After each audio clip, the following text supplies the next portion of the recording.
kids and mums and dads, my name's Claire, I'm from Charlie Boots. Welcome to one of our online workshops.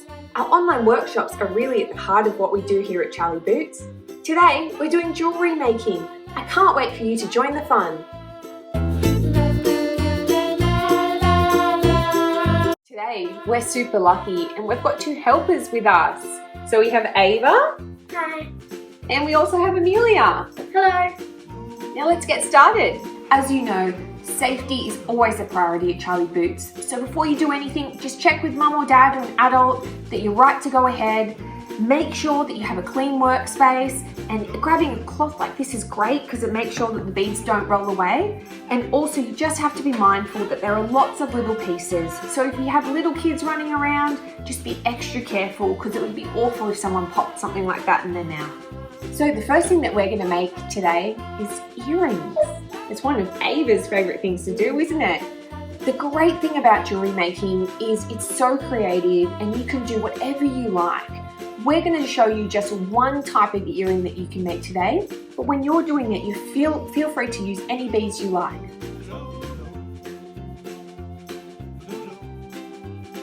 Alright guys, we're ready to get started and we're going to make some earrings with Ava. So the first thing that we need to do is make sure that we have everything we need to make the earrings. So we have here our pliers, we have our chosen beads, 2 head pins and also 2 ear wires. Now Ava and I were having a chat just before about the types of beads that we would use for earrings, and she actually worked out something really interesting. So if you take one of the head pins and a really big bead and you slide it on, it actually makes it really tricky to do the work that we need to do for the earrings. So what Ava has done today is she has chosen some smaller beads, which I think are perfect. So the first thing that we're going to do is we're going to grab a head pin and we're just going to thread on the beads that we would like to use. So we're starting with the big one. And I love the beads you picked, Ava. And then the second largest, and then finally, the smallest one. Look how good that bit looks. The next bit, kids, can be a little bit tricky, so you may want to get your mum or dad or a parent to help you, because what we actually have to do is we have to get this wire and we need to bend it with our tweezers.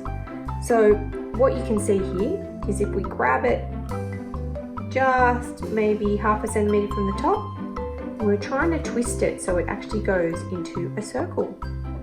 So using the tweezers, twist until we make a loop.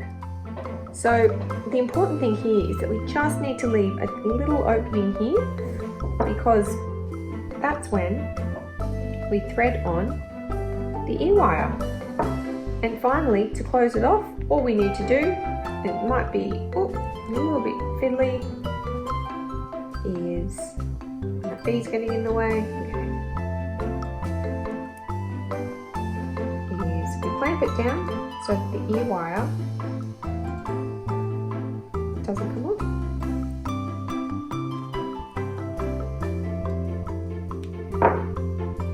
It can be a little bit tricky even for an adult like me, and there you go. What a beautiful earring. So I'm going to get Ava to thread on the other one for us.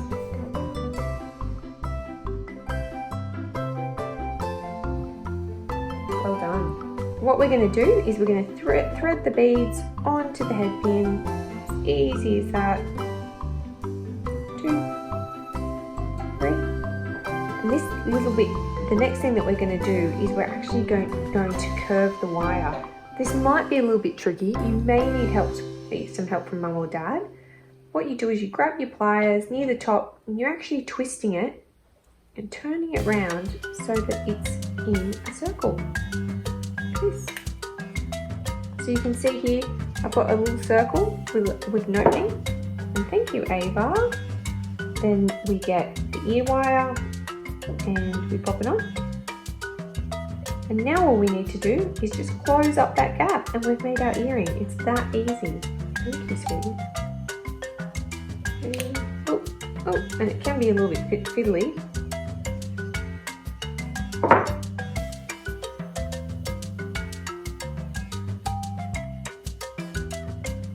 Hopefully you can see what I I'm doing here.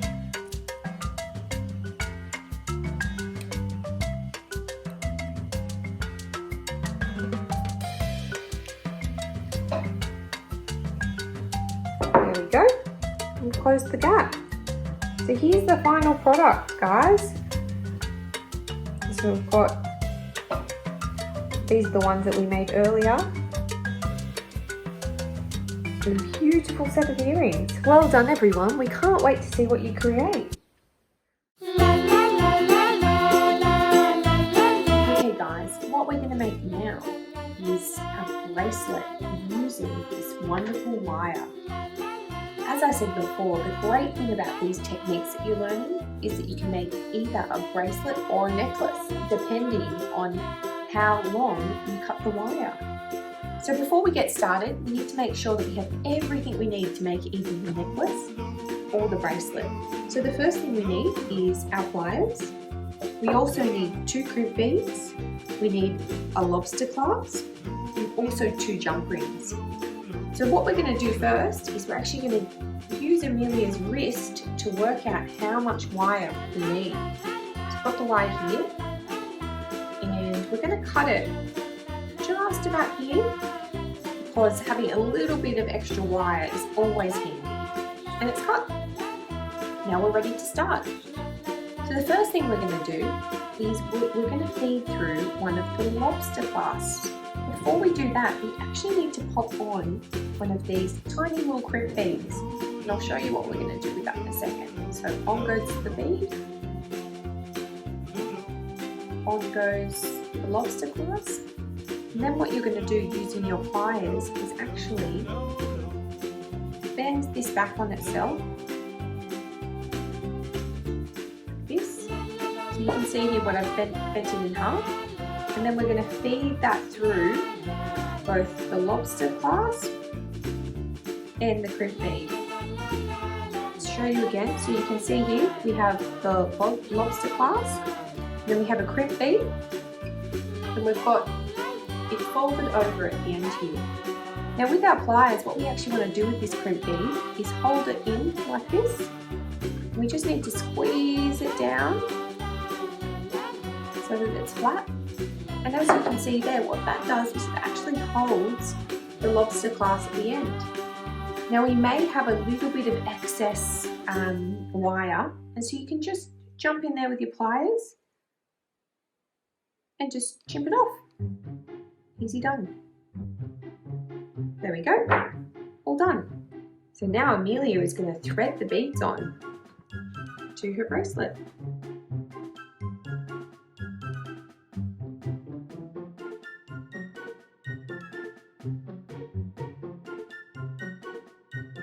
Alright guys, I've asked Amelia to stop threading her beads for a moment because what I want to show you is actually how we could pop the seahorse in the middle.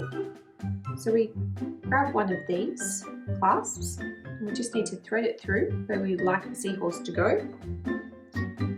Grab the seahorse and thread him or her on. And it's so simple. All we need to do is just get our pliers like this. And we just need to close up the loop. Like that. And you can see there, seahorse is in the middle. So I'll get Amelia to keep threading the beads on for you now.